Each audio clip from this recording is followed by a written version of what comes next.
As you can see here, first is you have this ecological void. You encourage the passive ventilation of the building.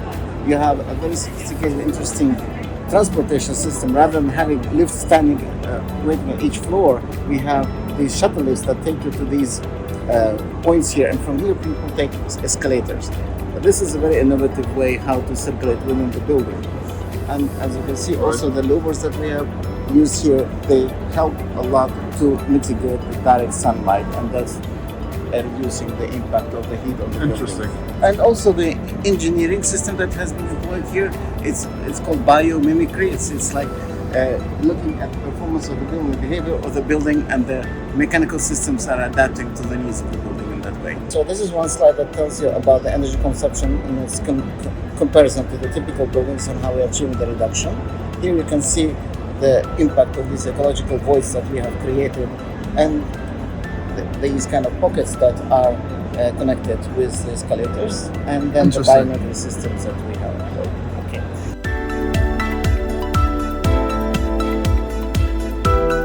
We are involved in many high-rise buildings, and we have this research team that come up with these new ideas. It's always the first step. A developer who will show appetite to use the system to challenge the conventional ways, and once it proves its merit, then it becomes a standard.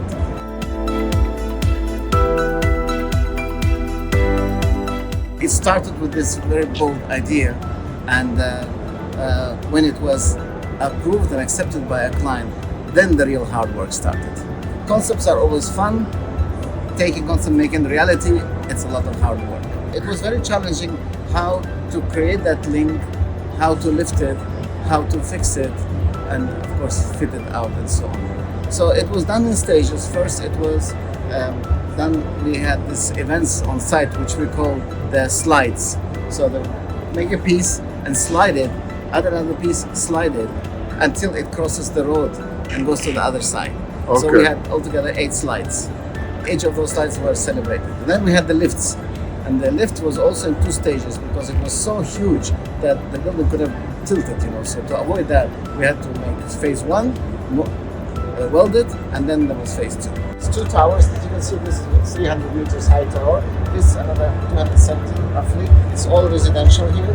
And this is offices and 2 hotels, spaces. The link, which was built on the podium, pushed across the road, and then lifted. It added a nice touch to already very beautiful skyline of Dubai.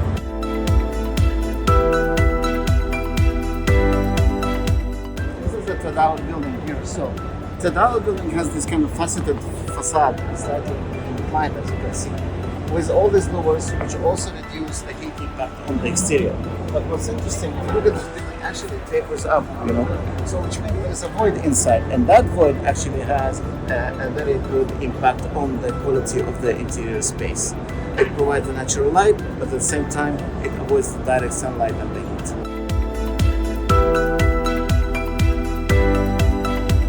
When we started to work on the harbor residence, it's an amazing property on the waterfront, very long and low rise.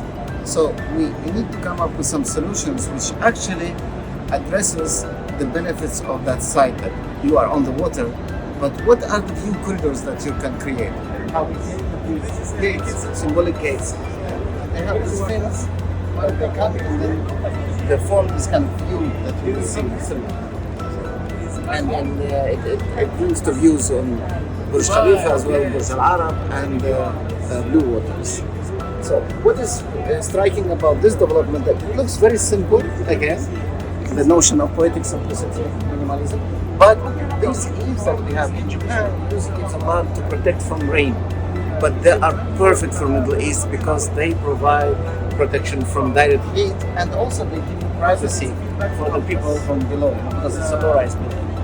But to make it light, we perforate it, so it looks very elegant and floating.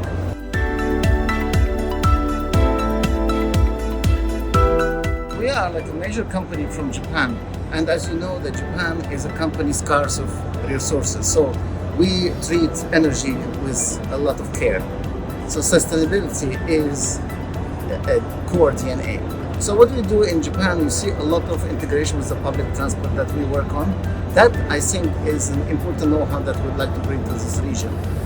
We now hear a lot the word TOT, but when you go into reality, it's a station, and there is some development happening around which allows you a little bit of densification, but you're not allowed to connect to the station directly. You have to get out to get in, because the station has its own setback zones and so on.